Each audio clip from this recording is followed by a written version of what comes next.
خوفناک کہانی۔ رات دھیرے دھیرے سرک رہی تھی اور افق پر موجود چاند پوری آب و تاب کے ساتھ چمک رہا تھا۔ حریم شہزاد، جو شہزاد ابراہیم اور ثانیہ شہزاد کی نازو پلی اکلوتی اولاد تھی، اس وقت اپنے کمرے میں جہازی سائز کے بیڈ پر بیٹھی موجودہ دور کی مصنفہ علینا عرفان کا ناول کالا تعویذ پڑھنے میں اس طرح سے مگن تھی کہ اسے ارد گرد کا کوئی ہوش نہیں تھا۔ ایک دم سے کھڑکی میں کھٹکا سا ہوا۔ حریم نے ایک نظر اٹھا کر کھڑکی کی طرف دیکھا۔ باہر شدید طوفان تھا۔ کھڑکی کا پردہ زور زور سے ہلتا دکھائی دیا۔ اسے اپنا پسندیدہ ناول پڑھتے ہوئے طوفان کی آمد کی یہ مداخلت بالکل بھی پسند نہ آئی۔ اس نے اٹھ کر کھڑکی کے پٹ بند کر دیے اور پردے برابر کر دیے۔ یہ کہانی اتنی دلچسپ تھی کہ اسے ختم کرنے کے لیے وہ ناول اور خود کے بیچ یہ رات کا فاصلہ بھاری محسوس ہو رہا تھا، مگر کچھ تو تھا جو اسے کھٹک رہا تھا۔ اگلے کچھ پلوں میں اس کا دماغ نیند کی زیادتی کی وجہ سے بوجھل پڑ رہا تھا، مگر وہ بھی بضد تھی کہ اسے یہ ناول مکمل کر کے سونا ہے۔ رات دھیرے دھیرے سرکتی جا رہی تھی۔ ہوا میں خنکی کے شور کے ساتھ ساتھ باہر اداسی میں کسی کے غصے کی شدت بڑھتی چلی جا رہی تھی۔ رات کے 2:30 بج رہے تھے۔ وہ مزے سے اپنے بستر میں پڑی خوابوں کی دنیا میں گم تھی۔ اس کے سینے پر ناول اوندھا پڑا ہوا تھا، جس سے یہ سمجھنے میں دقت پیش آ رہی تھی کہ اگر اس نے ناول مکمل کر لیا تو وہ اس کے پاس کیوں موجود ہے؟ اگر مکمل نہیں کیا تو کیا وجہ ہے کہ اس نے اسے ادھورا چھوڑا اور خود نیند کے مزے لے رہی ہے؟ یہ باتیں صرف حریم کے ذہن تک رسائی حاصل کر کے ہی معلوم کی جا سکتی تھیں، اور جسے سب معلوم کرنا تھا اس کی آمد کے اثرات شروع ہو گئے۔ گھڑی کی سوئیاں کچھ سیکنڈ ہی اوپر گئی ہوں گی کہ اچانک سے کھڑکی کے پٹ زور زور سے ہلنے لگے۔ پردے خود بخود سائڈ پر ہو گئے اور ایک ہی جھٹکے سے کھڑکیاں کھل گئیں۔ تبھی کھڑکی کے راستے ایک کالی موٹی بلی کمرے میں داخل ہوئی۔ اس کی آنکھیں اندھیرے میں بھی چمک رہی تھیں۔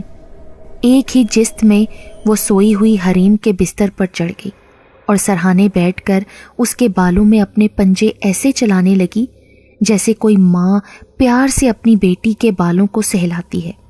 کچھ وقت بعد بلی نے پنجوں کی گردش روک دی۔ وہ کچھ پل حریم کے چہرے کی جانب دیکھتی رہی۔ اچانک اس نے اپنے منہ سے ہلکی مگر مخصوص آواز نکالی اور پنجے مارنے کی وجہ سے حریم کے سر سے بہنے والے خون پر اپنا منہ رکھ دیا۔ کچھ پلوں میں وہ اسی کھڑکی کے ذریعے باہر کی طرف نکل کر اندھیرے میں گم ہو گئی۔ فجر کے وقت حریم کی آنکھ الارم کی آواز سے کھلی۔ وہ کلمہ پڑھتے ہوئے اٹھی، وضو کرنے کے لیے واش روم میں گئی۔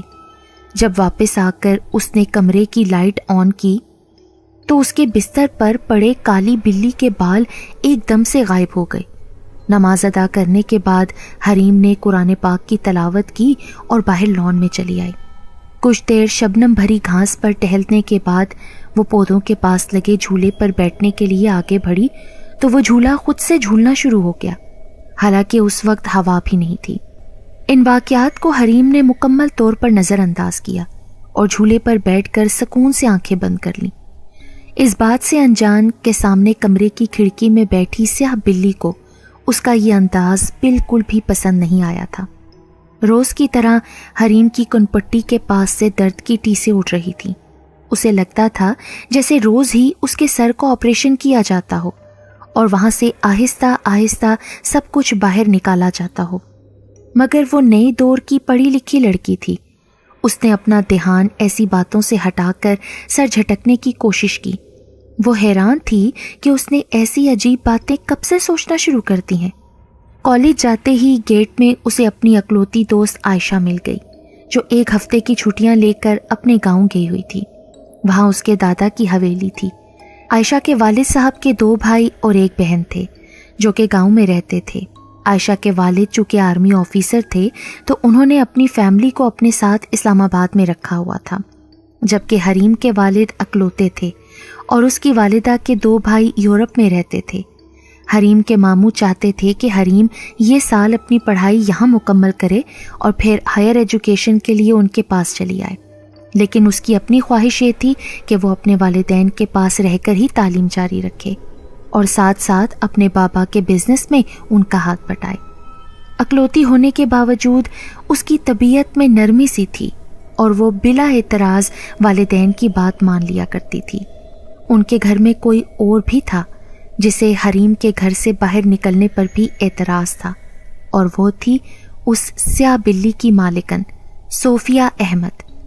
صوفیہ احمد کالے علم کا جانا مانا نام، جو کسی ہستے بستے کو منٹوں میں اجاڑ کر اس کی تباہی پر کہہ لگایا کرتی۔ یہ نہیں تھا کہ اسے پیسوں کی ضرورت تھی اور وہ اس لالچ میں ایسا کام کرتی تھی، سچ تو یہ تھا کہ بزنس کی دنیا میں اس کا بہت بڑا نام تھا۔ اپنے حریف کو کالے علم کے ذریعے ناکو چنے چبوانا اس کی عادت تھی۔ وہ انہیں اتنا مجبور کر دیتی تھی کہ تھک ہار کر اس کے سامنے گھٹنے ٹیکنے پر مجبور ہو جایا کرتے تھے۔ پچھلے 1 سال سے جو حریف اس کے سامنے آیا وہ کوئی اور نہیں، اس کا بیسٹ فرینڈ اور سچا پیار تھا، جسے دور سے ہی وہ من ہی من میں بہت پیار کرتی تھی۔ پڑھائی مکمل ہونے کے بعد وہ بزنس سیکھنے کے لیے 4 سال کے لیے کینیڈا چلی گئی، اور جب وہ کامیاب بزنس وومن بننے کے بعد واپس وطن لوٹی تو خبر ملی کہ وہ اپنی محبت کو ہمیشہ کے لیے کھو چکی ہے، کیونکہ اس کے پیار یعنی شہزاد ابراہیم کی نہ صرف شادی ہو چکی تھی بلکہ اب تو اس کی 1 سال کی بیٹی بھی تھی۔ میں تمہیں کبھی خوش نہیں رہنے دوں گی شہزاد ابراہیم۔ اس بات نے جہاں اسے اندر سے توڑ دیا تھا، وہیں اس کے اندر رقابت کا جذبہ بھی پیدا کر دیا تھا۔ وہ اس بات سے بے خبر تھی کہ کینیڈا میں اس کا مذاق میں سیکھا کالا علم آگے کتنے لوگوں کی ہستی بستی زندگی برباد کر دے گا۔ اپنے حریفوں کو تکلیف دینا تو اس کے لیے عام سی بات بن چکی تھی۔ ان 20 سالوں میں وہ بے تحاشا امیر کبیر اور ملک کی مشہور بزنس وومن بن چکی تھی۔ انتظار تھا تو صرف کچھ دنوں کا، کیونکہ اگلے کچھ ہی دنوں میں حریم 21 سال کی ہونے والی تھی۔ حریم بیٹا، کہاں جا رہی ہو؟ ناشتے کی میز پر بیٹھے ہوئے شہزاد ابراہیم نے جب صبح ناشتے کے وقت حریم کو تیار ہو کر باہر نکلتے دیکھا تو سوال کیا۔ بابا، میں عائشہ کے ساتھ بازار جانے لگی ہوں، آج اس کی بہن کی منگنی ہے نا، تو اسے بہت سارے کام ہیں، سوچا اس کی کچھ مدد کروا دوں۔ ٹھیک ہے بیٹا، جاؤ، مگر 10 بجے تمہیں ایئرپورٹ جا کر اپنے ماموں کی بیٹی آئلہ کو ریسیو کرنا ہے۔ وہ یہاں پہلی بار آ رہی ہے نا، تو وقت پر اسے لینے پہنچ جانا۔ واؤ، آئلہ آپ بھی آ رہی ہیں؟ یہ تو بہت بڑا سرپرائز ہے۔ ٹھیک ہے بابا جانی، میں آپ ہی کو لینے وقت پر ایئرپورٹ پہنچ جاؤں گی۔ اس نے خوشی کا اظہار کیا اور عائشہ کو فون ملایا۔ اوف یار، میں بہت زیادہ تھک چکی ہوں، چلو پہلے کہیں جا کر ناشتہ کرتے ہیں۔ 3 گھنٹے بازار میں گھومنے کے بعد عائشہ اس سے گویا ہوئی۔ ہاں، بھوک تو مجھے بھی لگ رہی ہے، کیونکہ میں نے بھی ناشتہ نہیں کیا، چلو کچھ دیکھتے ہیں۔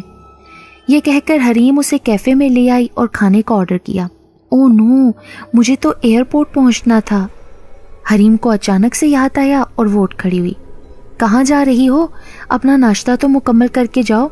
عائشہ اسے پکارتی رہ گئی، مگر وہ بھاگتے ہوئے کیفے سے باہر نکلی، کیونکہ سامنے دیوار پر لگی گھڑی پر 10 بج چکے تھے۔ ارے ہوری، اپنا سیل تو لیتی جاؤ۔ عائشہ اس کے پیچھے بھاگی، مگر تب تک وہ گاڑی سٹارٹ کر چکی تھی۔ جانے آئلہ اور بابا میرے بارے میں کیا سوچیں گے، میں کتنی غیر ذمہ دار ہو گئی ہوں۔ یہ سوچتے ہوئے اسے بازار والا واقعہ یاد آ گیا۔ جب وہ عائشہ کے ساتھ شاپنگ کر رہی تھی تو اسے محسوس ہوا جیسے کوئی مسلسل اسے دیکھ رہا ہے۔ اس نے ادھر ادھر دیکھا، نگاہیں گاڑنے والے کو ڈھونڈنا چاہا، مگر وہاں پر کوئی نہیں تھا۔ پھر جب عائشہ کی بہن کے لیے چادر لیتے ہوئے اسے اپنے لیے وہاں موجود ایک سفید رنگ کی چادر پسند آئی تو عین اسی وقت ایک بلی کہیں سے اس کی گود میں آ چڑھی، جس کے جسم پر لگی گندگی کی وجہ سے وہ بے داغ چادر میلی ہو گئی۔ دکاندار نے اس بلی کو مار کر وہاں سے بھگانا چاہا، مگر وہ پہلے ہی وہاں سے رفو چکر ہو چکی تھی۔ حریم کے ذہن میں ابھی یہی بات چل رہی تھی کہ اس کا دھیان گاڑی سے ہٹ گیا اور اب گاڑی سڑک کی بجائے پتھریلے راستے پر آ چکی تھی۔ اچانک حریم کو جھٹکا لگا تو وہ سوچوں کی دنیا سے نکلی، مگر تب تک بہت دیر ہو چکی تھی۔ اس کی گاڑی ہچکولے کھاتے ہوئے بڑے سے درخت سے ٹکرا گئی۔ اچانک ایک دھماکہ ہوا اور کار میں آگ لگ گئی، مگر اس سے پہلے ہی حریم کو جادو کے اثر سے بے ہوش کر کے گاڑی سے نکال لیا گیا تھا۔ اب وہ جنگل میں بنی ایک کٹیا میں رکھے لکڑی کے تختے پر لٹائی گئی تھی۔